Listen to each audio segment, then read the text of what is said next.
وأنا أتحمل المسؤولية. لا يمكن أن تكون صاحب قلم وضمير حي أن تقول بأن كأس آسيا أكذوبة، ما حصل عليه المنتخب العراقي أكذوبة. حتى ولو كنت تقصد شيء آخر، أعتقد بأنك صحفي غير مهني بتاتا أن تتحامل على المنتخب بهذا الشكل، فأنت أجرمت في حق هذا المنتخب اللي جلب للمنتخب العراقي كأس آسيا، وتقول أن أبطال آسيا كذبة أوصلتنا إلى الهاوية. أبطال آسيا أوصلت العراق إلى التكاتف وإلى الوحدة وإلى الفرحة وإلى دموع الفرحة بعد ما كانت هناك دموع وحسرة من جراء القتل هناك في العراق.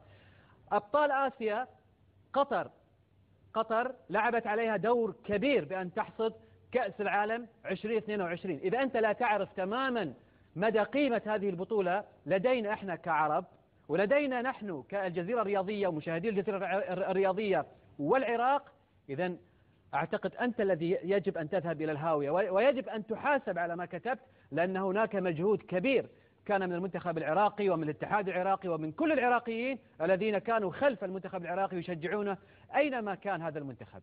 أعتقد بأن كلمتك تحتاج إلى وقفة من المسؤولين هناك في العراق. المنتخب العراقي أكبر منك وأكبر من يشكك فيه.